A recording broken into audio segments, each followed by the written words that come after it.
Yes, indeed. It's your boy, the Brando knows. And we back at it. It's 8:30 in the morning on a Saturday morning. And you know what we about to do. Get up, get out, and get some. So with that being said, let's get this show on the road. Brando.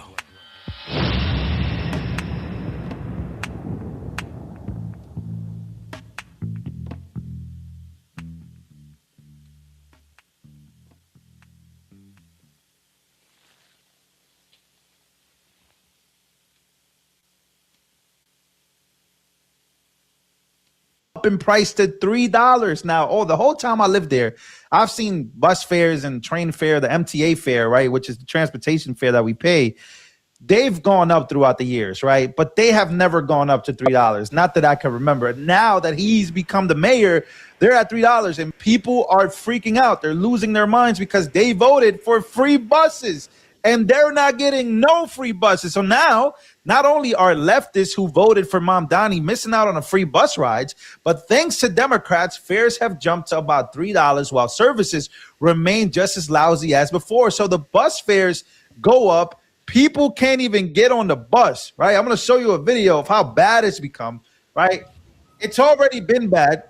It's already been bad throughout the years, but now, oh yeah, now it's getting worse. Now it's getting absolutely worse for people in New York City. And many others are literally basically warning that this is just the beginning. Like, this is bad. This is the beginning of fare required. Like, this is just look at this picture. I want to make sure that I play this picture for everybody that voted for Mamdani, right? Fare required, ladies and gentlemen, no free buses, and it's going up. And we're going to talk about why it's going up, because it's Democrats, Democrat on Democrat crime.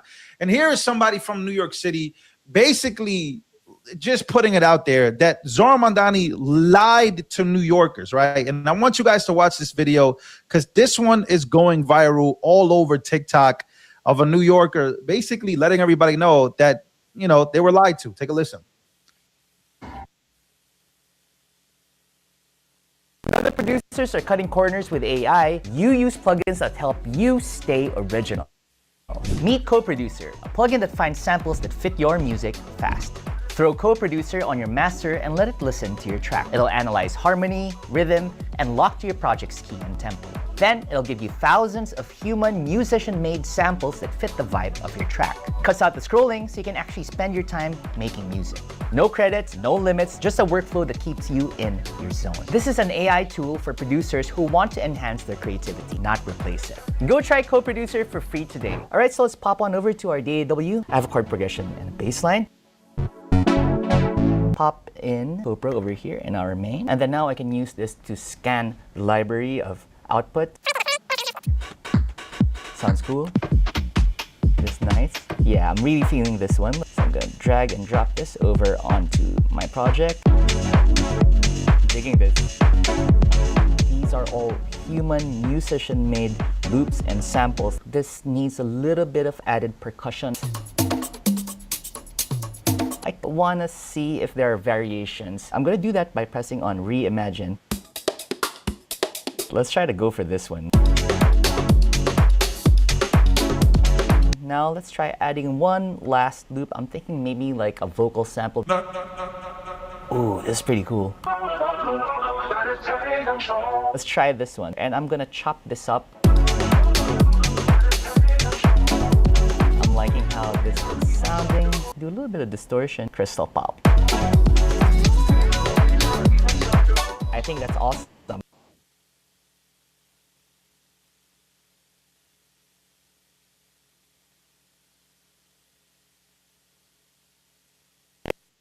You can create any character you want in seconds. This used to require huge Hollywood budgets, complex software, and tons of time. But right now, all you need is a laptop and knowledge of the best AI tools out there. It'll cost you practically nothing, and it doesn't require any subscriptions. In just 2 days, we'll show you how to unlock the most advanced AI filmmaking and content creation tools without having to pay a cent in overpriced subscriptions. With these tools, you'll learn how to create scroll-stopping videos that rack up millions of views, craft wildly profitable online ads that blow up your brand, and turn any creative idea into a powerful short film that looks like it belongs on the big screen. But it's not just AI filmmaking that you're going to learn. With AI, you can create any image or graphic that you can imagine. You can create full-blown viral YouTube thumbnails in seconds. Your website, emails, infographics, your entire business can be built with AI. People are using AI to fill up their content calendar in seconds. AI can come up with countless viral ideas. It can script and storyboard your content, all while keeping your unique creative voice. All you need is the right tools and how to use them. It's the new year and ContentCreator.com is having its biggest sale of the year. And you can get our AI Creator course, viral video editing course, and our pack of insane video editing templates for an incredible discount. Let's start with the AI Creator course. It costs less than a dinner date with your grandma, but like so many of our students tell us, it will blow your mind. Now, before I show you exactly what you'll learn in this course, I want to ease your mind with a few important details. Number one, this course is designed to help you avoid paying expensive subscriptions for AI tools. We show you the secret ways to access most tools without signing up for monthly or yearly plans. Off the bat, this is going to save you a ton of money. A ton of money. He lied. He lied big time. He lied big time. Subway fare increases to $3. I thought shit was gonna be free. I thought the buses was gonna be free. I thought the trains was gonna be free. He lied. The trains have officially started today, and they done spiked the fare and bus to $3. You son of a bitch. You tricked us and played us all. We all knew it. A lot of us knew it. But the people, oh, he's giving her a free this. Everything's gonna be free. Everything's gonna be good. He's dancing with you. He's partying with you. He's acting like you. And he fooled you and tricked you. You thought he cared about you. He never did. He used you to capitalize off of the biggest city in the world, the Big Apple. And he about to rob it and bank off of it like a motherfucker and put his people on the map while the American people suffer. And as for NYPD, a lot of rookies, soon all of them is going. It's about to be real fucking bad. And you're already seeing the glimpses of it. So this New Yorker says, now, I don't want to, there's so many articles I could read, but I wanted to go straight to the sources, straight to the people there. You saw the videos of the fare requirements and of course buses. There was an actual video of one of the buses just not working, just stopped working. I think the guy had like an emergency or something. People said that he quit. He basically left the bus there. But again, stuff like that has been happening for a very long time in New York. I don't know about people just flat out leaving, right? Having MTA problems where the MTA, the governor, which is Kathy Hochul, and the mayor are having friction behind what the mayor promised versus what's actually real versus what actually becomes a reality. And the MTA raising the prices is actually insane, right? Because I think it was $2.25. I remember when it was like $2. I remember when it was like $1, under $1. And then it went up. Well, not under $1. It was definitely like $2 something. And then it went to like $2.25. Then it went up to $2.75. And now it's at $3. And boy, are New Yorkers not happy about this because they voted for him because of the free stuff that he was promising. But you know, one thing that is happening in New York that a lot of people said, hey. So you want to know one thing that is happening in New York is the playing of the Quran. A lot of Christians or a lot of people who believe that Christ is king realize that they put up another religion before theirs. Now, again, I criticize every religion because, again, I believe that Christianity is the one and only true, law, right? I believe the Bible is everything. And so many people who did believe that voted for this guy in hopes that they can put that to the side. They say, you know what? He can be from a different religion. He swore, right? You're supposed to swear yourself in with the hand on the Bible. He put his hand on the Quran. And a lot of people just bypassed it. And now they're watching their reactions. It's so funny. Watch this. This is Mamdani. He's in New York now.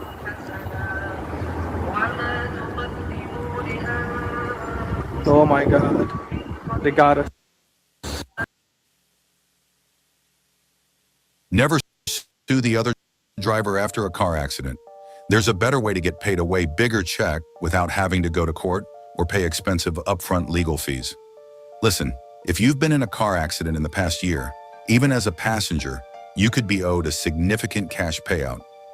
While most victims are struggling with insurance companies and lawyers, others are receiving 6- and 7-figure payouts without ever stepping foot in a courtroom. Here's how to never have to worry about money after a car accident. It's called the 2025 Compensation Program, and we recently launched it across a couple more states to help victims get the maximum amount they're owed without the usual hassles of dealing with insurance directly, going to court, or paying expensive upfront legal fees. And right now, we're looking for 10 more car accident victims who want to try this program for free and get paid maximum accident compensation. No more money problems, no more stress. Take Josh's story. When Josh first came to us, he didn't think his case was worth anything. He was dealing with stress, medical bills, and didn't want to bother with the process. Insurance offered him $4,000, but after using the 2025 compensation program, he walked away with over $100,000 without ever stepping foot in the courtroom. And this was over 5 months after his accident. Here's how it works. Within a few clicks, you can find out what your accident could actually qualify for just by clicking the link around this video. You answer 4 simple multiple choice questions, and it only takes 30 seconds and is 100% free. We're going to get it for him, yeah? Let's go. He said, oh my God, they got us, while playing the Quran. Again, many Muslims, but they don't have a problem with this. Of course, they don't have a problem with this. I grew up with a lot of Muslim. I do have some Muslim friends, but let's be very honest about what we're watching here. We watching the takeover, baby. And look, where the Christians at? Why are Christians proud as Muslims? Like, what's going on? Why is New York like, whatever? Let's continue on. So here is the next battle, right? We saw this because this is where things get pretty crazy, right? So Mamdani was on the trains. He was shaking hands with everybody. He is the progressive dream, right? But progressive and Democrat, they've become they've diverted from each other. They're not really the same thing, right? A liberal would be a Kathy Hochul. A liberal would be Joe Biden. A progressive would be Hassan Piker. A progressive would be a Zohran Mamdani AOC. Those are progressives. And guess what? They are very much telling you that America is run by white supremacy. We got to go communist, right? We got to turn New York communist. We got to turn New York into, just socialist, not communist. But the reason why I said communist is because when the takeover of Venezuela happened, right, or not even the takeover, when they took the president, when Trump took the president and Delta went in there, Delta Force went in there and they did what they had to do. A lot of people went outside to Times Square to basically fight back from Maduro. And a lot of them are the supporters of Zohran Mamdani. They were waving communist flags. So they tell you it's socialism, but it's really communism. What's the difference? Well, we know that communism, they like to seize property, right? The means of production belongs to the government. There is no such thing as private property. Anyways, let's move on here. So mom of Zohran Mamdani aide, right? So Zohran Mamdani, one of his aides, who said owning a home fuels white supremacy, has a $1.6 million house in Tennessee. So the people that work for him, the people that say that white supremacy is pretty much fueled by ownership and property because that's white supremacy, well, hey, your mom has $1.6 million home. I live in a very nice house. It's nowhere near that price. So a $1.6 million home, that's gotta be banging, right? So let's actually read more of this because this is the hypocrisy behind this administration of Zohran Mamdani. And I think this is where a lot of people draw the line, right? They're already drawing the line because they realize that some of these free things ain't gonna be free. They can't. It's impossible. You gotta go against the MTA. You gotta go against the governor. And they're just like, yo, we're getting played. And in exchange for that, you got people putting their hand on the Quran before the Bible? Really? That's the trade-off? I don't know, man. I'll be honest, child. I don't know about that one. Anyway, so mom of Zohran Mamdani aide, who said owning a home fuels white supremacy, has a $1.6 million home in Tennessee, right? The mother of Mayor Zohran Mamdani's new woke renters' right honcho, who's dubbed home ownership as a weapon of white supremacy. This is coming from the New York Post, by the way. she's a professor at a prestigious college and owns a beautiful Nashville home worth $1.6 million, right? Celia Applegate, whose daughter is Sia Weaver, is the director of Mamdani's Office to Protect Tenants, teaches German studies at Vanderbilt University, and owns a pricey classic craftsman home just south of the main strip in Nashville, Tennessee. Applegate bought the property with her partner, David Blackburn, in July of 2012 for $814,000. Hey, so they've doubled this home. They bought it at $814,000. So they doubled it. They've done what Americans always do, which is the American dream. Capitalism rocks, doesn't it? Anyways, so again, this is the home that's doubled in price. They can sell it tomorrow and make pretty much double of what they paid for it. The handsome property boasts 3 bedrooms, 2 baths, and it's 3,400 square feet. The revelation comes after Weaver's past slew of inflammatory social media posts came to light, including comments raging against what Mamdani's Democratic Socialists of America ally dubbed as a racist homeownership system in the country. So she's saying that white supremacy, right, private property, all these things are wrong, but hey, your mother is a part of this system that you're trying to break. So tell them to sell their home. Give it to some people. Give it to some immigrants. Give it to some people that you want to save, because that's what it seems like. That's the vibes you giving, right? She says private property, including any kind of specifically home ownership, is a weapon of white supremacy. Weaver, she's 37, spouted that in 2019.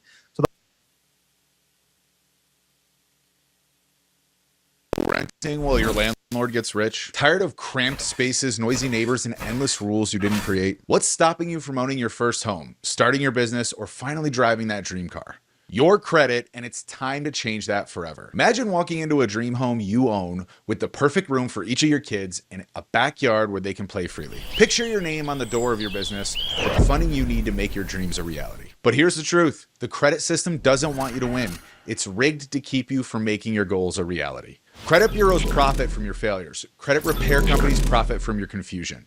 Dispute Beast fights for you, cutting out the middleman, saving you time and money. Many are trying to imitate Dispute Beast, but they can't compete. No reviews, no support, no results. Don't fall for knockoffs. Dispute Beast isn't just another credit repair tool. It's the highest rated AI credit repair system, trusted by thousands to deliver real results with real support. Your biggest fear isn't making things worse. It's staying exactly where you are. Still renting, staring at peeling walls, waiting months for repairs, or asking for permission to decorate your space? Worried your family won't have the room that they need, or that your dream of starting a business will stay just that, a dream? Your fear is being left behind while others build wealth, secure funding, and create the lives that they've always wanted. But with Dispute Beast, you don't need an expert. We've built the smartest AI to fight for you and get you the results you deserve. It's so easy to use, you can start improving your credit in less than 5 minutes. Imagine spending just a few minutes a month to transform your financial future. It's not your fault the system failed you, but now you have the power to change it. The truth? Other systems only target Equifax, Experian, and TransUnion, but that's not enough to get the results you deserve. Dispute Beast doesn't stop there. We target Equifax, Experian, TransUnion, and your creditors, and the secondary bureaus, because that's how you get real results fast. Our data shows that users who send just 4 attacks and follow the advice in our FAQ improve their scores by an average of 146 points. And if you send 6 attacks, that average jumps to 206 points. It's so easy to use that from any device in less than 5 minutes, you can start your journey to better credit. Whether you're a busy mom, a busy dad, or an entrepreneur, if you can use social media, you can use Dispute Beast. This is your chance to take control of your credit, your future, and your life. Fire your landlord, buy your dream home, secure your funding. Click below to start now. One click changes everything.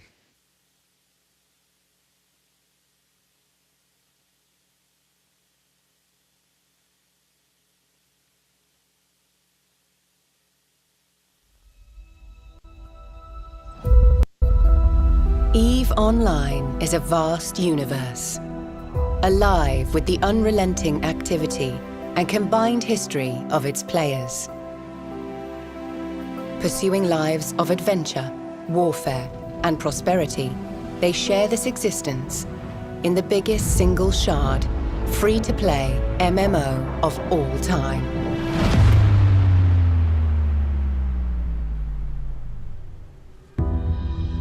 Set 21,000 years in the future, Eve takes place in a distant cluster of over 7,000 star systems known as New Eden.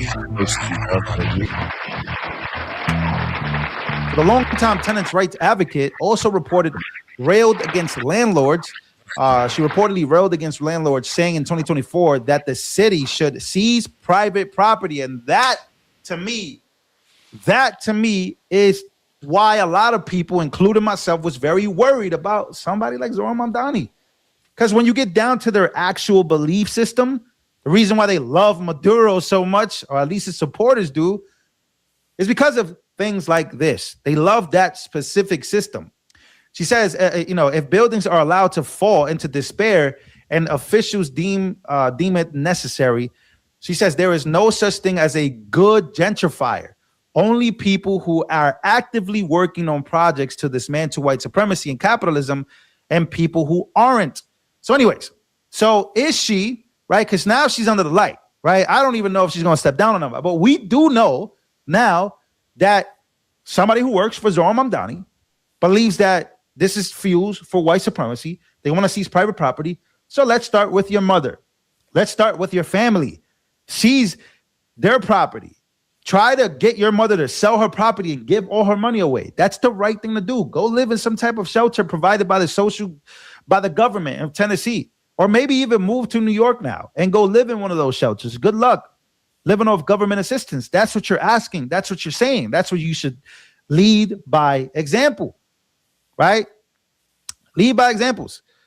So again, crazy, ladies and gentlemen, how deep this goes, where you have actual New Yorkers and you got people like this woman, right? She's an anti-homeowner. She's anti-homeowner. That's what these people are. They're anti-homeowners. Everything's going to become free. But you realize that that's not the way America works. That's not even the way America was designed. That's why all these people are very much anti-American. Why do you see, right, a lot of people cheering for Maduro being taken out? They want capitalism. They want the free markets, right? We don't even want crony capitalism. We could talk about, we could have a crony capitalism versus capitalism debate. I think that's very fair debate to have. But to say that you flat out want to seize, private property, I think that's very worrisome. Now, are there some people that own private properties and have tenants and they mistreat their tenants? Sure, we can definitely take a look at all of this stuff. I would love to take a look at all of that stuff. These are some of the points that I actually agree that Mamdani does make sense on that. The problem is the solution to those issues are seizing private property. And where does that stop? And, where does that even really go? Right? You can criticize these owners, but the moment that you start to literally, the moment that you start promising people things that ain't going to come true, the moment that you start talking seizing property, again, the government cannot seize your property. That is the whole point, right? That is the whole point of owning a Bitcoin and getting the private keys to your Bitcoin. The government cannot touch that money. You have the rights. And that's when you become too centralized. And that's what America has become. It's become too centralized. It's becoming too centralized. That's why decentralization is such a key thing in my life right now. Because I noticed that, hey, if I decide to go this way, or if I decide to go that way, I can get debanked. Remember, before Trump became president, they were getting debanked. Eric Trump was getting debanked. The foundations of these problems, they are way deeper than what you realize. So this right here should be a wake-up call to what can happen to the rest of the country when people like this begin to move and overpopulate these areas. They begin to overpopulate these certain areas. And people try to overlook many things when it comes to Mamdani, but you're going to slowly realize all that shit that he's talking about getting done, not going to be able to get it done because they're impossible. His own party won't even allow him to do it. So good luck, New York. Good luck, because this is only the beginning.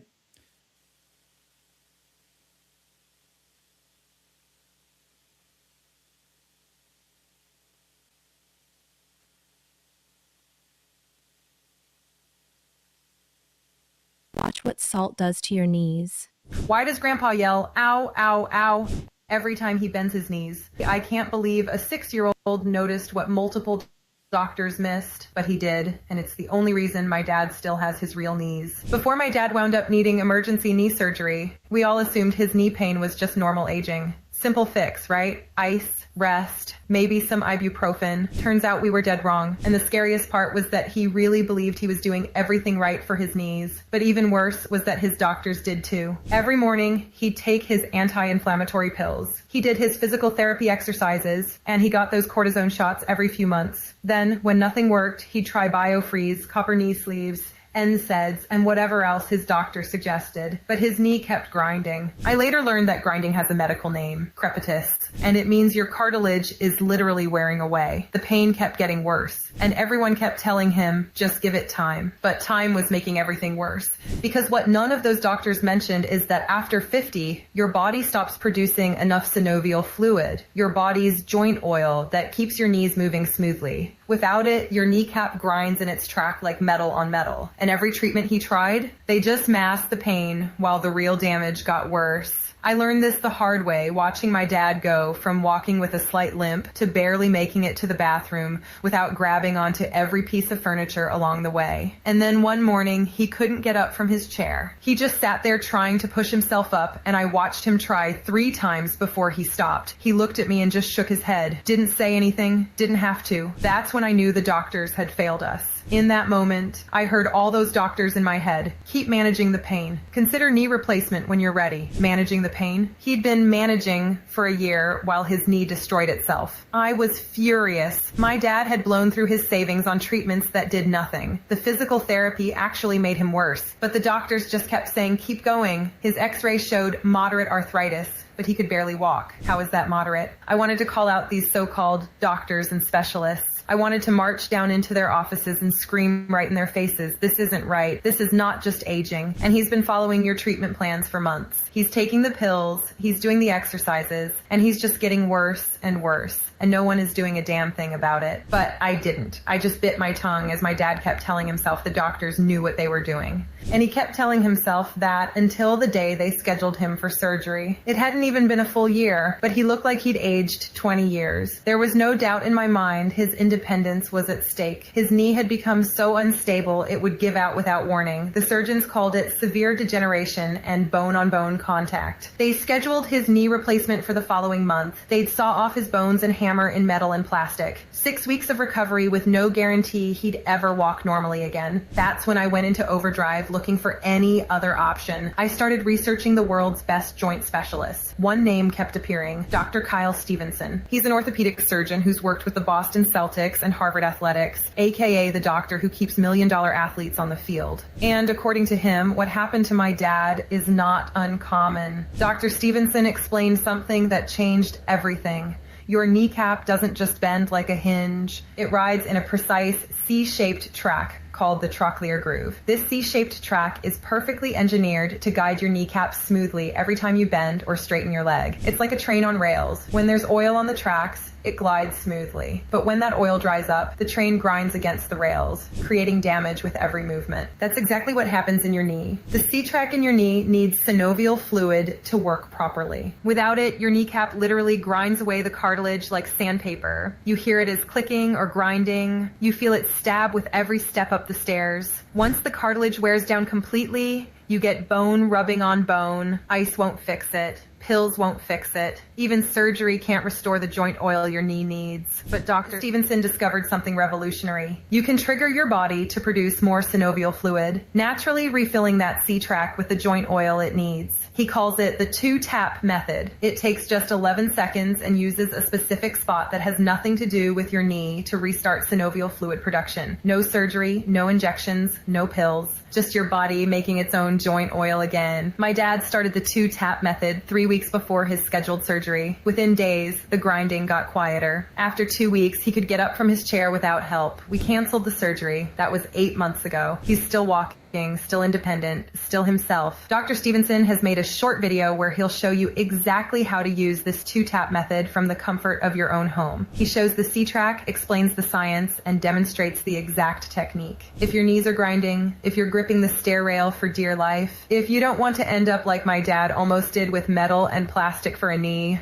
Tap the button below to see Dr. Stevenson's 2-tap method now. You won't have to put in your email or anything like that. It's just a quick video that shows you what to do in a few easy steps. Don't wait until you can't get up from your chair. Don't let another day pass while your knee suffers. Don't let your C-shaped track continue grinding without the joint oil it needs, destroying your mobility and even putting your independence at risk. Click below now to discover the 2-tap method that's already helped thousands of people. No more walking like you pooped your pants. No more death gripping the rail. Just smooth, pain-free movement like you had years ago. No more thinking twice about taking the stairs, okay? You've got this.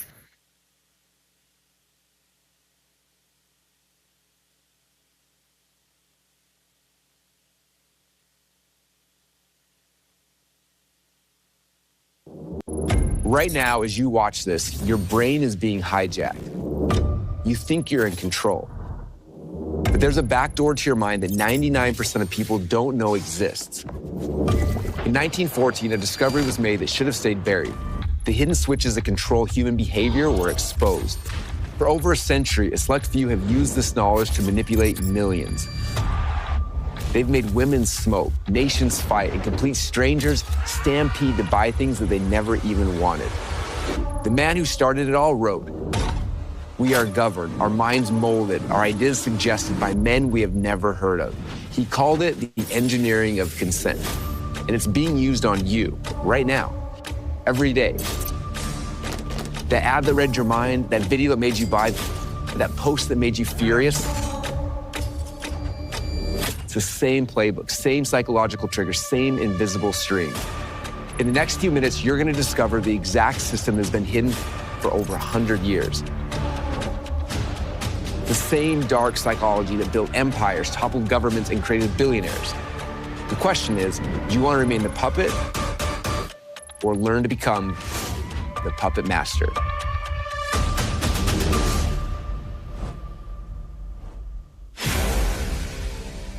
So here it is, the paradox that changed everything. The same psychological discoveries meant to heal individuals were later weaponized to sway nations, sell cigarettes, and to make those who knew these dark arts of propaganda rich. Sigmund Freud identified the unconscious mind as the actual force that drives human behavior. He developed these concepts to heal patients, while his nephew, Edward Bernays, took those very same ideas and then used them to manipulate the masses. Before Bernays, people only bought what they needed. After Bernays, they bought what they desired. He discovered that by appealing to emotions rather than logic, you could persuade a nation to fight in a war it didn't agree with, convince women that smoking was an act of independence, and use Freud's discoveries as a tool for mass manipulation. Freud was horrified by how his work was being used, yet Bernays pressed on, believing that managing the irrational herd was the key to control. This moral ambiguity is the heartbeat of our story. In this video you're about to watch, we're going to unravel the dark lineage and show you these same tactics, when used ethically, can become the most powerful weapon in your online business. In this video, you'll discover how you can harness the stolen science to turn strangers into raving customers. In Vienna, 1914, Europe was descending into the bloodiest war in human history.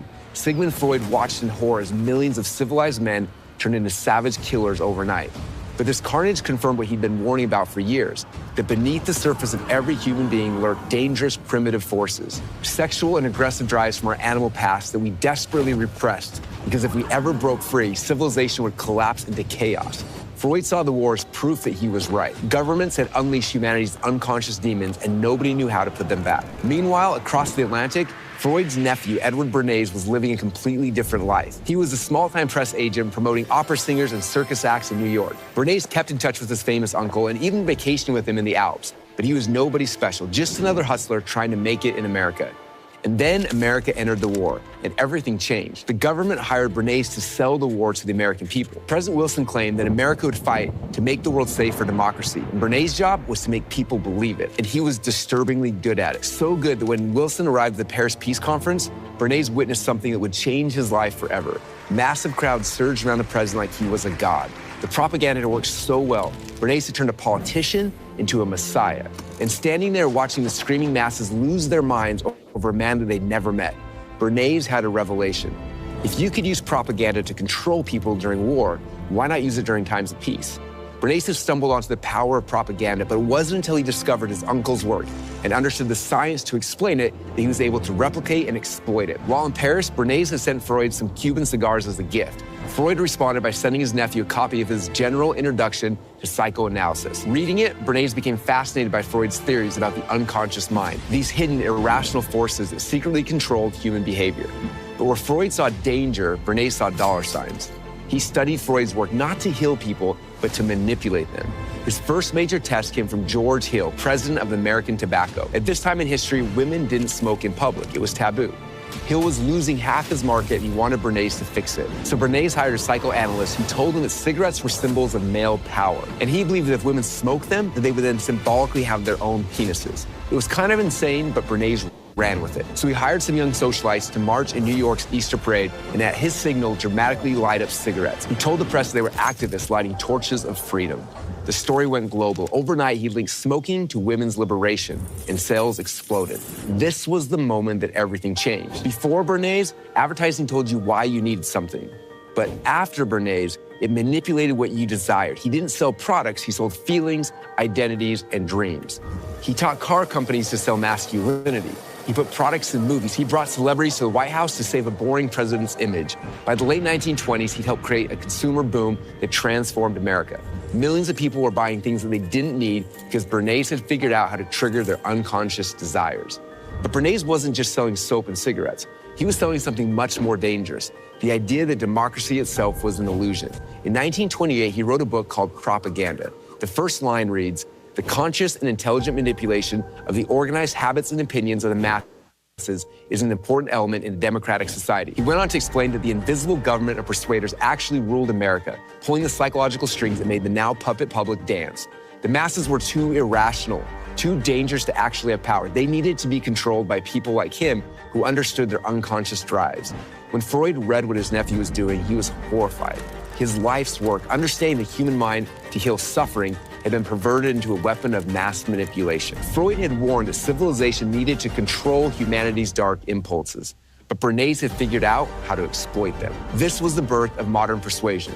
Every webinar that you've watched, challenge that you've attended, every sales page, article headline, or YouTube video that stirred your emotions, every political campaign that played upon your fears, they all trace back to this moment when one man took his uncle's healing science and turned it into history's most powerful manipulation machine. Bernays proved that whoever controlled the unconscious controlled the crowd. And once that door was open, it could never be closed again. Bernays died at the age of 103, taking many of his secrets to the grave. But his techniques didn't die with him. They'd already infected every corner of American business like a virus. In the 1960s and 70s, a new generation discovered what Bernays had done. They studied his campaigns, dissected his methods, and realized something terrifying. Bernays had only scratched the surface. The human mind was far more hackable than even he had imagined. One of these students was a young, struggling copywriter named Dan Kennedy. Kennedy was broke, desperate, and willing to do whatever it took to survive. He failed at everything, comedy, magic shows, even selling insurance door to door. But then he stumbled onto Bernays' work, and something clicked. Kennedy realized that Bernays had left breadcrumbs, a trail leading to even darker, more powerful techniques. And Kennedy became obsessed. He studied not just Bernays, but the people that Bernays studied. He went back to Freud's original text. He examined hypnosis, con artists, and cult leaders. He discovered that throughout history, there had always been a hidden lineage of what he called mesmerists, people who could take control of others' minds so completely that their victims had to hand over their fortunes while thanking them for the privilege. In his private notes, Kennedy wrote, "Franz Mesmer was driven to exile in the 1970s for doing what I do every day. The difference is I don't call it mesmerism, I call it marketing." Kennedy spent decades perfecting these techniques. He tested them in the trenches, writing sales letters and producing infomercials that generated millions, crafting presentations that made grown CEOs cry and beg to write checks and max out their credit cards by night. But unlike Bernays, who served corporations, Kennedy realized that the real money was in teaching these secrets to others. By the 1980s, Kennedy had become the secret weapon behind dozens of industries: real estate gurus, fitness experts, financial advisors, skincare companies, online marketers. They all came to Kennedy to learn how to hijack minds. He called them his renegade millionaires, and he taught them things that would make Bernays blush. While Bernays had focused on manipulating the masses, Kennedy went deeper. He developed techniques to control high-value individuals, CEOs, investors, and professionals, people who thought they were too smart to be manipulated. Kennedy proved them wrong over and over again. In a rare moment of candor, Kennedy once told a small group of students, Bernays showed you that you could control the crowd by triggering their unconscious desires, but I discovered something even more powerful. You can make someone utterly defenseless by first making them believe that they're in control. It's not about persuasion anymore, it's about possession. Kennedy students went on to dominate every market they touched. They became the gurus in every business category you can dream of, each one using variations of the same psychological weapons without even knowing their dark origins. But here's what was truly disturbing. These techniques kept evolving. Each generation discovered new ways to hack deeper into the human psyche. Social media algorithms that exploited dopamine, webinars that use cult indoctrination techniques, sales funnels that systematically destroy objections before the prospect even knows that they have them. And at the center of this evolution was one simple, horrifying realization that Kennedy put into words. The better you are at mind hijacking, the larger you can make the price of what you sell. Think about that. Bernays convinced women to spend a few cents on cigarettes. Kennedy's students convinced entrepreneurs to spend $100,000 or more on coaching. The techniques got better, the price tags got bigger, and the control got deeper. Which brings us to today. Right now, as you read this, these techniques are being used on you.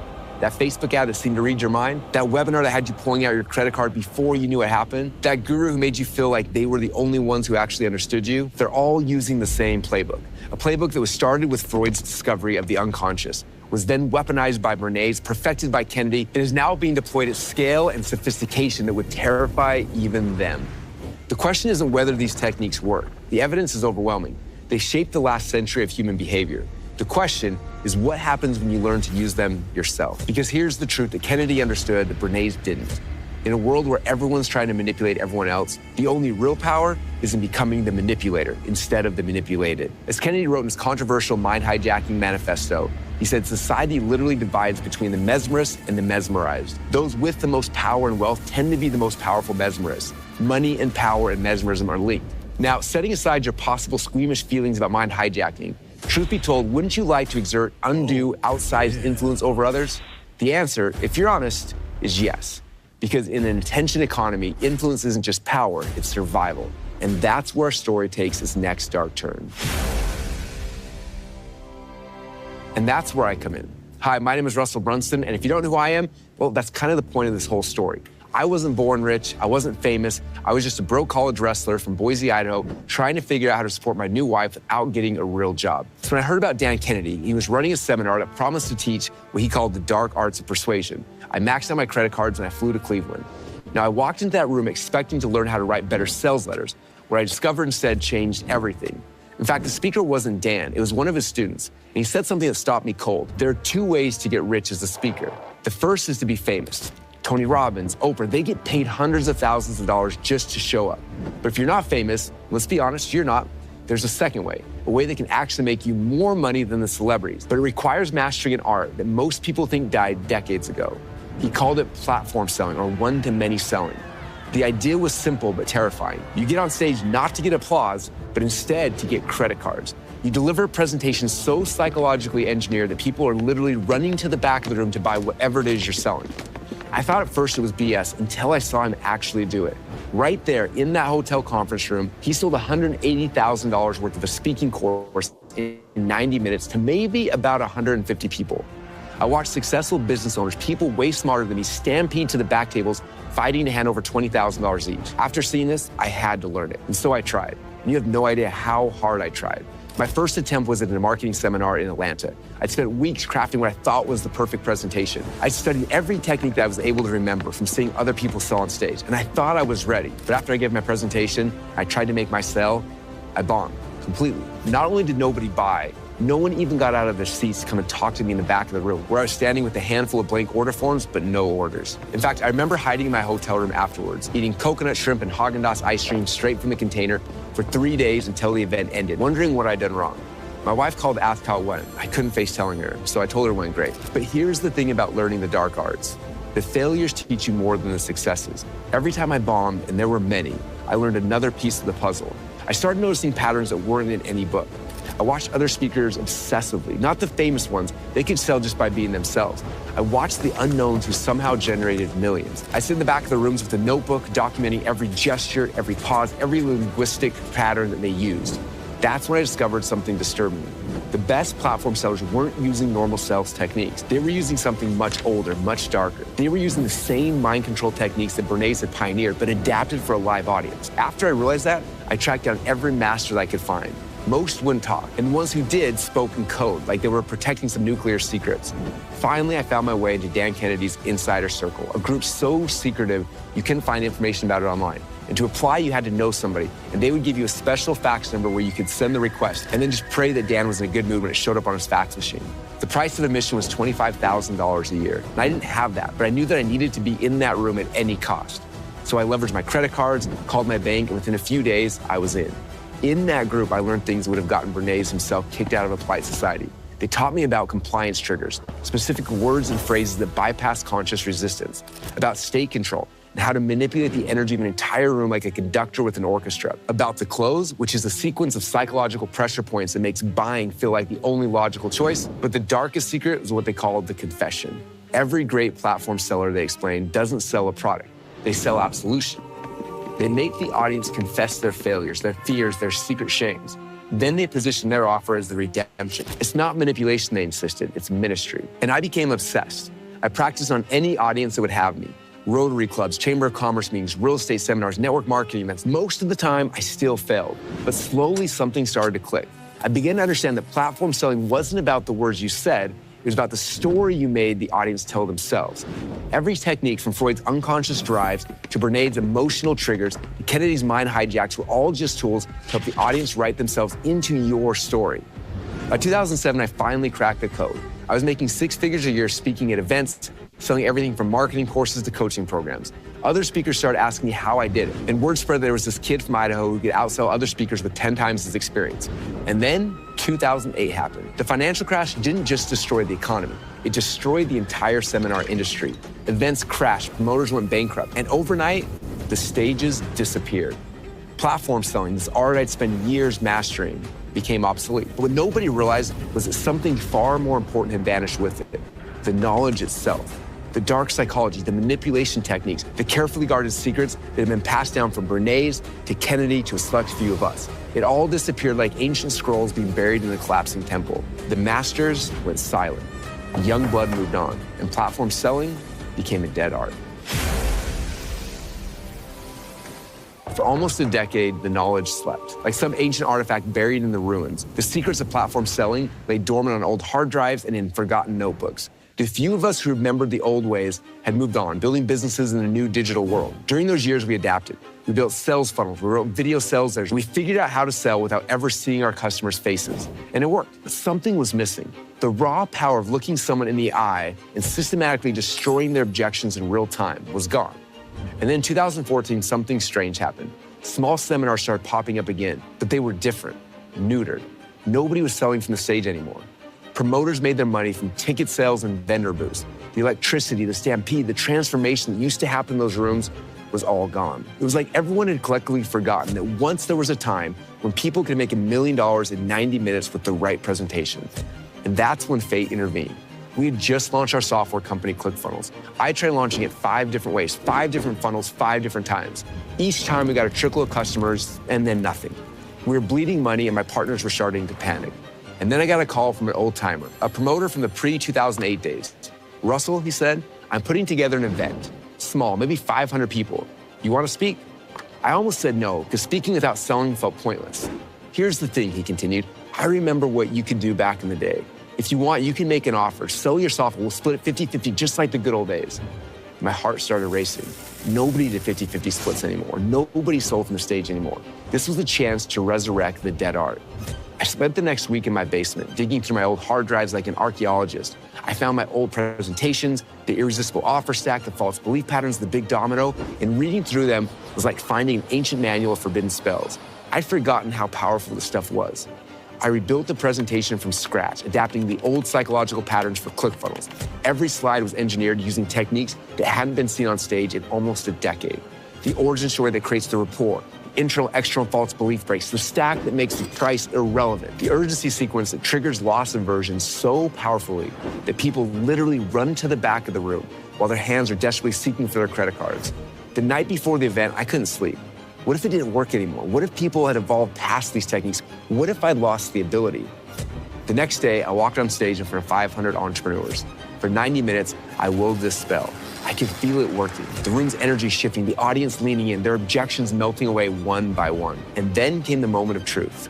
I made the offer. ClickFunnels for $997, plus bonuses worth $8,000, but only if they ran to the back of the room right now. And what happened next still gives me chills. Over half of the room, more than 250 people, jumped out of their seats and literally ran to the back tables. Credit cards were flying. People were shouting their orders at my team. In fact, one guy actually threw his credit card at us to make sure he got in before the bonuses expired. In 90 minutes, we made more money than the previous 6 months combined. That night at dinner, I told my co-founders, Todd and Dylan, based on what just happened, we're gonna be rich. Not because of the money we made from today, because I just proved that the old magic still works, and nobody else even remembers how to do it. As I flew home, staring out the airplane window, different thoughts consumed me. Yes, platform selling still worked, but events were rare. Stages were still limited. What I needed wasn't just to resurrect the old art, I needed to evolve it. Back in my basement, staring at my computer screen, a crazy thought formed. What if you could do platform selling without a platform? What if you could create the same psychological experience that happened in a room, the social proof, the urgency, the mass hypnosis, but deliver it through a screen? Everyone who knew the old art would say that it was impossible. You needed the energy of the crowd, you needed physical presence, you needed to read the room. But they were thinking like it was still 2007. This was 2014, and I was about to break every rule that they thought was sacred. I landed back in Boise with a problem. We'd just proven that platform selling could generate $250,000 in 90 minutes. But there were maybe a dozen events a year where I could actually do this. And at that rate, ClickFunnels would die before I could scale. The solution seemed obvious, put the presentation online. But everybody who tried traditional webinars before had failed miserably. They got 2 to 3% conversion rates at best. The magic that happened in a room, the mass hypnosis effect, supposedly couldn't translate to a computer screen. I had a theory. What if everyone was failing because they were trying to do a regular sales presentation online? What if nobody had tried to port the actual psychological architecture of platform selling into digital? Within hours of getting home, I was messaging everyone I knew on Skype, Facebook, and through text messaging. Anyone with an email list. I've got something that's converting at 50%, I told them. Let's just do a webinar chill list and we'll split the profits. Most people thought I was delusional, but 6 people said yes. I spent the next 3 days building what would become the first real webinar funnel. Not just a registration page and a broadcast link, but a complete psychological journey. Every page, every email, every element was designed using the same mind-controlling principles that worked from the stage. The first webinar was scheduled for Thursday at 2 p.m. Eastern. 600 people showed up live. I delivered the exact same presentation I'd given to the event word for word. When I made the offer, I pushed them to a sales page instead of the back of the room. We made 30 sales, 5% conversion. I wanted to punch my monitor. This was supposed to be my breakthrough, and I had gotten 1/10 of what worked live. But then something happened that changed everything. I opened up the webinar chat log and started reading through the questions people had asked during the presentation, hundreds of them. And suddenly I realized I've been given a superpower that didn't exist on physical stages. On stage, you can feel confusion in the room, but you don't know exactly what's causing it. Online, every objection, every concern, every moment of confusion was documented in real time in the comments. It was like being able to read 600 minds simultaneously. I had another webinar scheduled for 8 p.m. that same day. In the 4 hours between the webinars, I went through every single question and I found the patterns. How does this work for WordPress? What if I don't have a product? Is this just for info products? I rebuilt dozens of slides answering these objections before people could even think of them. I restructured the entire flow to address concerns in the exact order they appeared in people's minds. It was like I'd been given the answer key to a test I was about to take. The second webinar started with another 500, 600 people on live. Instead of questions, I saw comments like, "It's like he's reading my mind." And how do you know I was thinking about that? When I made the offer that night, 120 people bought. 20% conversion, 4 times better in just 4 hours.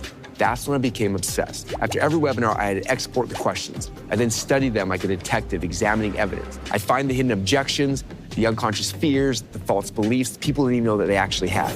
And then I rebuild the presentation to destroy those objections before they could form. It was like natural selection on steroids. Each iteration got stronger, more persuasive, and more impossible to resist. The presentation evolved from a sales pitch into a psychological weapon that could predictably convert 30 to 40% of any audience. Look at the comments I got from one legend of the game, Joe Lavery. "Russell Brunson, I'm in awe at how good you are at webinar pitching. watching it right now. Every trick in the book is being used like a pro. Every slide, every section, every word crafted intentionally. The sequence, the stack, the FAQs, the video testimonials, the offer, almost every objection planned for and obliterated. The countdown timers, overwhelmingly awesome execution. I don't think I've ever seen a better presentation. Over the next 10 months, I performed this webinar live over 75 times, sometimes twice a day. Each time refining, tweaking, perfecting. I tested every psychological trigger, every linguistic pattern, every visual element, and the results were beyond anything the platform selling world had ever seen. We took ClickFunnels from $0 to $10 million in sales, not in a year, but in 10 months, using nothing but this one presentation delivered over and over through a computer screen. Other marketers started calling it the perfect webinar. They'd never seen anything convert like this online. What they didn't understand, though, is I wasn't doing a webinar. I was doing platform selling through a digital medium. I was using psychological techniques that had been hidden away since 2008, evolved and weaponized for the internet age. But the real test was still to come. Because in 2015, I got a call that would change everything. It was from an event promoter with a massive vision. Russell, he said, I'm putting together the biggest marketing event in history. 9,000 entrepreneurs in one room. I want you to be one of my keynote speakers. Can I sell? I asked. He laughed. Russell, my events, if you don't sell, you don't get invited back. And that was it, the ultimate test. Can I take everything I learned from 75 plus webinars, all the psychological refinements, all the objection-destroying sequences, the mind control techniques, and bring them back into the physical stage? And not just any stage, but the biggest stage our industry had ever seen. What happened next would break every record in platform selling history. Grant Cardone's 10X Growth Conference, February 23rd, 2018, Mandalay Bay Event Center, Las Vegas, Nevada. 9,000 entrepreneurs packed into a stadium, all looking for the secret to 10X their business. I was backstage, hands literally dripping with sweat, watching the other speakers through the monitors. Lewis Howes had just spoken the day before. David John was coming up after me. These were actual celebrities. People paid just to be in the same room with them. Me, I was still a kid from Idaho that nobody knew, but I had something that they didn't. I had the lost art. I was about to use it to set a world record. The lights dimmed and the announcer's voice boomed through the stadium. For the past 10 years, this man has built a following of entrepreneurs in the millions. He sold hundreds of thousands of his books, popularized the concept sales funnels. He's co-founded the software company ClickFunnels that has grown to over 100 million and 55,000 customers in just 3 years. He is the king of funnels, the internet's favorite entrepreneur, affiliate marketing genius, container of expert secrets. He is an American storyteller. Ladies and gentlemen, bring to the stage with a thunderous 10X applause, Mr. Russell Brunson. I walked out and for a moment I couldn't breathe. 9,000 faces staring at me, the biggest stage I'd ever been on, the ultimate test of everything I learned. For the next 90 minutes, every word, every gesture, every slide was choreographed using the psychological arsenal I refined over 75 webinars. But the question is, would it work? For the first 60 minutes, I told them stories and explained strategies while I was secretly reprogramming their subconscious beliefs in a way that would have made both Freud and Bernays take a second look. At exactly the 67 mark, I started the close.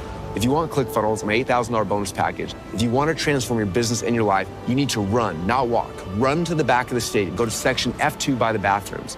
My team was there with order forms, but we only brought 500 forms, and there's 9,000 of you here. And then what happened next was chaos. Over 1,000 people, 1 out of every 9 people in that room, jumped up from their seats and literally sprinted to the back tables. Credit cards were flying, people shouting their orders. The line to get pictures with me after they purchased my offer wrapped around the Mandalay Bay 3 times. I didn't know the actual numbers yet, but I knew that they were good. While taking photos, one of Grant's sales guys grabbed me.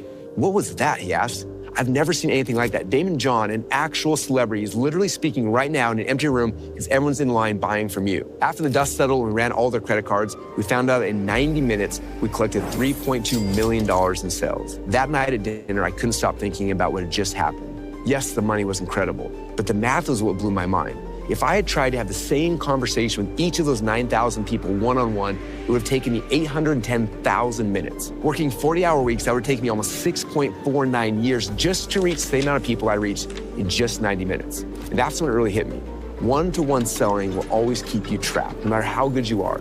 You're limited by the number of hours in your day. The best salespeople in the world can maybe do 20 calls a day, closing 30% of them, make 6 sales, and that's their ceiling. But with one-to-many selling, there's no ceiling. I thought about all the entrepreneurs I knew grinding it out on sales calls, spending 45 minutes to an hour with each prospect, hoping to close one $2,000 sale. Meanwhile, I just closed 1,079 sales at $3,000 each in the same time they set with just 2 prospects. The difference isn't skill, it's not talent, it's not even the product. The difference is in understanding that selling one-to-one is like trying to fill a swimming pool with a teaspoon, while selling one-to-many is like opening a fire hydrant. But here's what really mattered about that night. I had proven that the lost art wasn't just alive, it was more powerful now than ever. The psychological techniques that Freud discovered, that Bernays weaponized, that Kennedy perfected, and that had been buried since 2008, they still work. In fact, they work better now than ever because nobody else even remembered how to defend against them. The other speakers that weekend, the celebrities making $100,000 to $300,000 just to show up, they gave inspirational talks. They built their brand, they got their applause. But I used the lost, forgotten mind control techniques to generate $3.2 million in sales. As I flew home from Vegas, one thought consumed me. If I could do this in a room, and I'd already proven I could do it online through webinars, what would happen if I systemized the entire process? What if I could teach others not just the mechanics of a presentation, but the actual psychological architecture that makes people buy? What if I could resurrect the lost art, not just for myself, but for an entire generation of entrepreneurs? And that question would lead to the creation of something that would change everything. The question everyone asks after hearing about the $10,000 event is always the same. Was it just you, or could anyone learn this? Let me answer that with a story about Annie Grace. Annie had already overcome her own struggle with alcohol and developed a powerful method to help others do the same. She'd written books, created programs, had all the knowledge, but she was stuck. She couldn't figure out how to get her message to the masses who desperately needed it. Then she discovered my presentation framework and had a breakthrough. She could use these same selling techniques to help others get freedom from alcohol. She wrote a webinar using my framework, but instead of breaking false beliefs about buying a course, she broke false beliefs about alcohol. Instead of stacking value, she stacked reasons to quit. Instead of creating urgency to buy, she created urgency to change. That webinar has now helped tens of thousands of people overcome alcoholism. And Annie, she built a business worth tens of millions of dollars teaching others what she learned. She didn't just master the art, she used it to save lives. Or take Caitlin Poland. She was a fitness competitor who wanted to help women lose weight. Using my one-to-many selling framework, she built Lady Boss Weight Loss. That single webinar presentation has now been seen online by over 1.3 million women. Let that sink in. An athlete who'd never sold on a webinar before used those techniques to build a business that landed on the Forbes 5,000 fastest growing companies and transformed over 1 million lives. Stacey Martino uses my one-to-many framework to help save marriages. Her webinar has rescued thousands of relationships from divorce and built an amazing business in the process. She's literally using this framework to help people fall back in love. Garrett J. White took his warrior movement for men to the next level by using my presentation structure. Brad Gibb and Ryan Lee went from selling financial services door to door to getting over 1,000 people to show up live to the webinars where they sold their services once and got hundreds of clients in a single night. Jamie Cross scaled her soap company from farmers markets to winning multiple Common Club awards, all by using my one-to-many framework. The pattern is undeniable. This wasn't just something that worked for me. Anyone who learned the actual psychological architecture, not just the surface tactics, but the deep structure, could replicate these results in any industry. After watching hundreds of my private $50,000 per year inner circle clients crush it with these presentations, I made a decision. I was going to do a one-time only live event where I'd reveal everything. Every psychological trigger, every manipulation technique, every secret I learned from studying Freud, Bernays, Kennedy, and my own decade of testing. I called it selling online, but those who attended this event are now secretly referring to it as subconscious selling. For that event, I had promised them that I would teach them my most dangerous sales, persuasion, and mind-hacking techniques, the stuff that would make Bernays himself feel uncomfortable, and then give them my proven step-by-step blueprint that would persuade even the coldest audiences to part with large sums of money without having to think it over. For 3 days, I downloaded everything: the NLP patterns, the hypnotic language, the trial closes, the persuasion techniques, the reframes that made objections disappear, how to take cold traffic and make them hot, the exact psychological sequences that make buying feel like the only logical choice. But I didn't just teach tactics. I taught them the art behind the science, why certain words trigger compliance, how to structure a presentation to create maximum psychological pressure, the exact moment when resistance collapses and desire takes over. At the end of the event, I made everyone a deal. I bribed them, actually. Take what you learned, I said. Create your own presentation, do it live, and when you make $10,000 from your first one-to-many presentation, I'm gonna give you this award.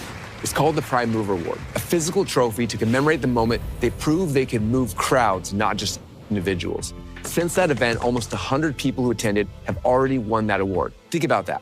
Almost 100 people who had never done this before, who took these techniques and within weeks or months generated at least $10,000 from the presentation they created. Some did less and some did much more. Now, does it work for everyone?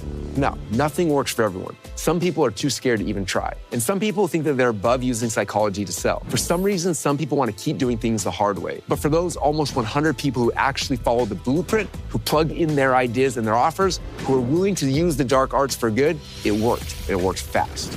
Unfortunately, it was a one-time event. We filmed it, documented everything, but we've never done it again. The recordings exist, but they're locked away in some kind of marketing Area 51. People have begged me weekly to do it again. They've heard the stories, they've seen the results. They want access to the secrets that transformed a kid from Idaho into someone who can generate almost unlimited sales in any market with a microphone and PowerPoint. But here's the thing about teaching the dark arts. All who attended swore to follow the first rule of five. Brando, let's go.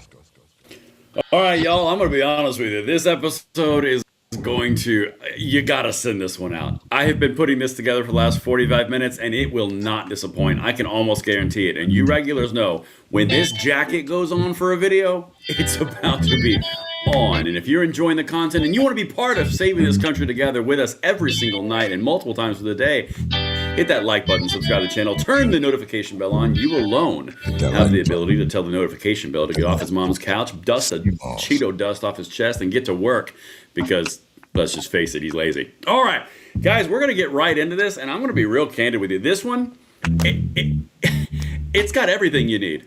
Everything. Because the lefties are starting to figure it out. It only took them 12 months to figure it out, but dang it, they are figuring it out.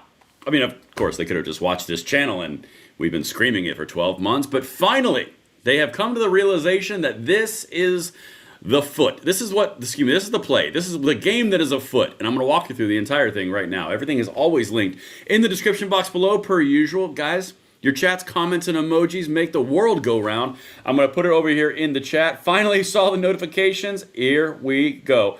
All right, guys, I'm loving the comments already. The game face and the game jacket is on Alan. That is absolutely right. All right, chats, comments, emojis. You know how this works. Emojis make the world go round. Once it's posted, we're off. All right, so it's posted, it's pinned. Y'all, the emojis, the chats, the comments, those who are early get to experience the greatness first. All right, listen. Normal procedure on this channel is I open up with stupid. But I'm going to open up a little bit different today. I'm going to open up with something incredibly important. And if you've been looking for the why, the underlying reason of what the ever-living hell is going on, and why is the left acting like petulant children with no self-control whatsoever, I'm going to show you that first.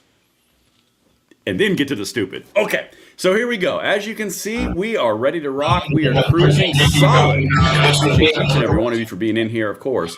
Send this out as you get in. This, my friends, is exactly what they're losing their minds over. I've been telling you this for about a year now. We're going to go through it again for you, the new people. The 2030 Census Apportionment Forecast Update. This is where all the Electoral College goes, where all the House votes go. This is what determines which individual states have representation in the presidential election and also the House. You want to know why the left is losing their collective minds? It's because they're losing the collective country. I'll always tell you the truth, and I'll always tell you we're going to save the country, because we are. Both of those things are true, and here's how. Okay? This is a foregone conclusion. This will not be changed before 2030. This is baked in. Okay? States that are gaining the seats. Texas, Florida, Idaho, Utah, Arizona, North Carolina, Georgia, and South Carolina. Those are all red states. Texas is getting 4. Florida is getting 4. Idaho, Utah, Arizona, North Carolina, Georgia, South Carolina, 1 each. States that are losing, you might find a pattern. California, -4, New York, -2, Illinois, -2, Pennsylvania, Michigan, Minnesota, Oregon, Wisconsin, Rhode Island, -1 each. Are you seeing the pattern? If the exact same election had just happened in 2024 with these apportionments, Donald Trump would have won 11 more Electoral College votes.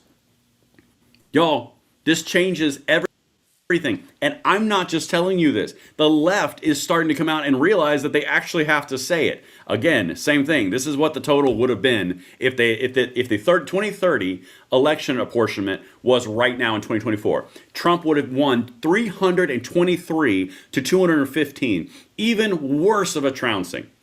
That's what's coming up in 4 years. Yeah, you want to know why they're losing their mind? It's because of that right there. Hey, look, one of my favorite people to make fun of on the internet, David Hogg, well-known Democrat activist, gun controller extraordinaire, and also failed vice chair of the Democrat Party because he was kicked out by his own people. Just wanted to point that out. Look, listen to what he says. Guys, it's not just me. Like I said, I got the jacket on.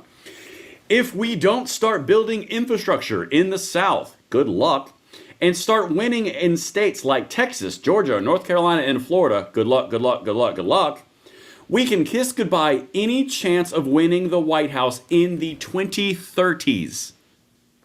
In the 2030s. That's a 10-year span. And I was talking to my dad this evening, and it's actually 3 elections. Y'all, you are on the edge of pushing liberalism and far-left wokeism into the proverbial abyss. And we're not even to the stupid yet. We're just having fun at the beginning. Not only can we not give up on the South, it's not an option. They know. This whole game, everything you're seeing, they freaking know. All right, now we're going to do the proverbial, that's not the right one, I used that already. We're going to do the mandatory brake system to basically warm up the pump before we get into the real fun parts. Because what we're about to go into, guys, is one of the reasons I put my jacket on today. There's many, many reasons, and this episode might take a while, but we're going to get through it. We're going to trudge through. Stupid exploded. It's everywhere. We're going to put on our mud boots, and we're just going to hike on through. Because, oh my God, the stupid that we're about to encounter together. But you know what? It's what we got to do. We're saving the country. Sometimes you just get messy doing it. All right, this is one of the dumbest things that I've seen in a while, and I've got a few of these because, wow. You remember that video of that protester that picked up a flashbang and then exploded in their hand because they were protesting ICE? Remember that? Yeah, that was today. Don't worry. There's already a GoFundMe for Fingers of Freedom. Help me get prosthetic fingers after ICE protest injury. I want $50,000 for picking up a flashbang grenade. And if you thought that wasn't silly enough, let's get down to the short story. I was bravely trying to protect an undocumented immigrant from deportation when a flashbang grenade exploded in my hand. Now I need prosthetic fingers. Y'all?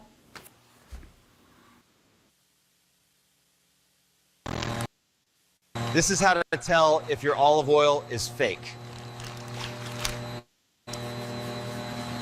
You've been using olive oil wrong your whole life, and it's costing your health. My grandkids have been telling me I'm aging in reverse.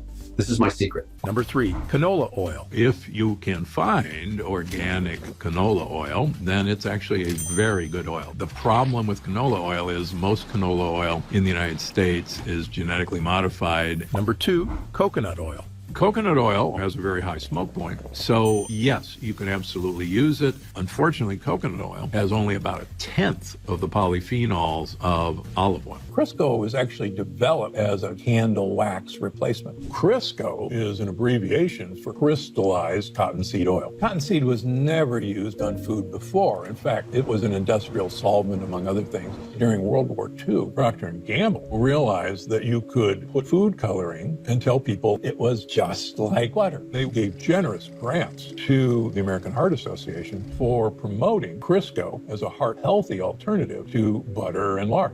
So, believe it or not, the best oil for cooking is olive oil. But not all olive oils are created equal. Have some olive oil before your bed, and your sleeping partner will love you for it. Somebody told me olive oil could be used as shaving cream. Shaving cream? Yep. Swap out that spray can and slather on some olive oil instead. It can actually be really useful for moisturizing your skin and helping it look bright and fresh. Someone commented, does olive oil actually help prevent snoring?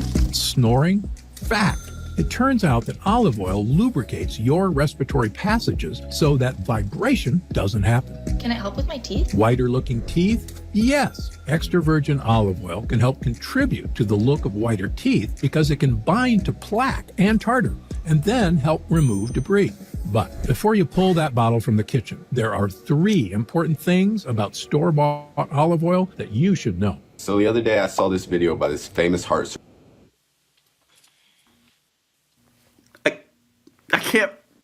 I can't make this stuff up. And they're already at 12%. God, liberals and their lefties, man. I swear to God, that old phrase, a fool and his money shall soon be parted. Yeah. By the way, we're in the stupid portion. We're not even in the meat yet. Speaking of wanting your money, hey look, it's the Kami Mandani from New York. He wants more money. Hey, you know what's really great, comrades? Reaching for that wallet and really funding our communistic ideals. I know that as a communist and a socialist, I've offered you all these different ways of which we're going to get to the man, soak the rich, cut rent, and basically tell everyone with money or assets that they're evil and all the people who don't are going to get all the goodies. But before I do that, can I ask for $4 million from you guys? And then can I also maybe ask for some more money for somebody else, one of my friends? You don't believe me? Okay, here we go. Friends, I am once again asking for your donations. Not for me, for Claire Valdez. Claire is an assembly member, a Democratic Socialist, and a union organizer running for Congress in New York 7. That's Greenpoint, Williamsburg, Bushwick, Ridgewood, Maspeth, Cypress Hills, East New York, a little bit of Fort Greene, a little bit of Bed-Stuy, Ridgewood, Whoa, downtown you Brooklyn. just said Ridgewood twice. Yeah, baby. Wait, so I have a cue for you. What are you running on? Unions for all, housing for all, Medicare for all. I thought DC was only doing for some right now. Nah, we're gonna do it all. We can't do it without you. That's right. So I'm asking you to donate whatever you can to Claire. Where can they do that again? ClaireValdezForCongress.com. ClaireValdezForCongress.com. ClaireValdezForCongress.com. ClaireValdezForCongress. Guys, y'all, they're getting freaking played. They're getting played so hard. The proletariat, being taken advantage of the socialist bourgeoisie. Y'all, this is literally every 5 seconds this guy is asking the people for money. While he's going to redistribute everyone else's money, which, by the way, he can't do, and he has no ability to pass any type of laws that make money go anywhere else, like for the free buses or the increasing of taxes. Can't do it at all, but he's going to do it. But before he does that, make sure you give all your socialist comrade money to me and my friends. Y'all, you can't make this stuff up. You just simply can't. And we're only halfway through the stupid portion. Let's keep going. All right, so on this episode, or this portion of the episode of Stupid, we have a very well-groomed gentleman. He's wearing flannel, so he must be just like you and I.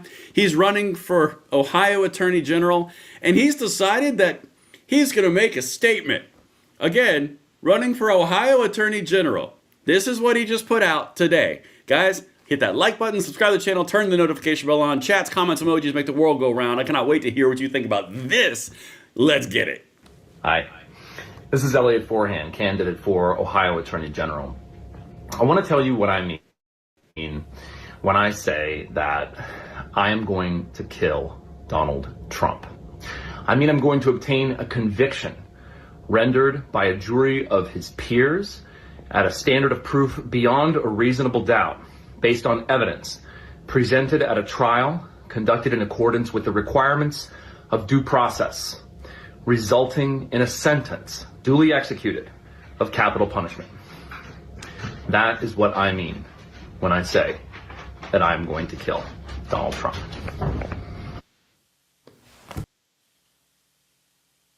Everyone's heard of speed dating. But what if I told you there's now speed funding for businesses, where lenders actually fight over businesses doing more than $200,000 in top-line revenue? And you can get up to $3 million of funding as early as tomorrow. Sounds too good to be true? Then come closer. I'm about to show you how you can access the capital your business needs without putting up a king's ransom to get it. You don't need a $100 million business. You don't need to spend weeks filling out paperwork. And you certainly don't need to pay sky-high interest rates.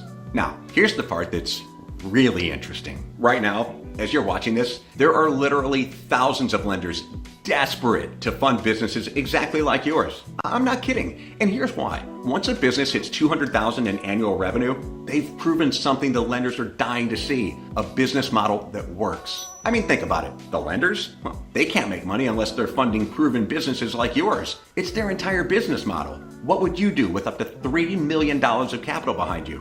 Would you invest more in your best people to give them the growth opportunities they deserve? Scale your marketing to acquire even more customers? Say yes to more opportunities that are bigger? Or maybe you just hire more folks to make your life easier. Well, there's literally billions of dollars just sitting there waiting for businesses exactly like yours. Not the tiny startups still figuring things out. Not the massive corporations with their fancy boardrooms. I'm talking about businesses in that sweet spot, doing between 200,000 and 10 million per year. Sound familiar? Well, that's exactly what My Business Loan Companion is for. My Business Loan Companion is designed to help business owners like you get the funding you need quickly and easily. With My Business Loan Companion, you get fast loan approvals. Money can be in your account as early as tomorrow. Flexible repayment terms that work with your cash flow. No collateral required, so your assets stay protected, and a whole lot more. And this isn't some shady fly-by-night operation either. My Business Loan Companion only works with the top lenders to help businesses like yours get the funding they need. And look, I know what you're thinking. Is this thing for real? It's probably going to take a lot of time, right? Like, do I need to hire an accountant or spend hours on paperwork? Well, actually, no. The form takes 2 minutes. You need to answer a couple of questions like the type of your business and your revenue, and the money can be in your account as early as tomorrow. So you can get back to what really matters. Growing your business. So obviously I can't explain all the ins and outs of a business loan in a 2-minute video, but if you want quick and reliable funding for your business, click the link in this video and put in your information on the next page. It only takes 2 minutes, and if you qualify, you can get up to $3 million. Go ahead and click the link, and make sure you click the button at the end to get your quote.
So it's going well then in Ohio. This guy literally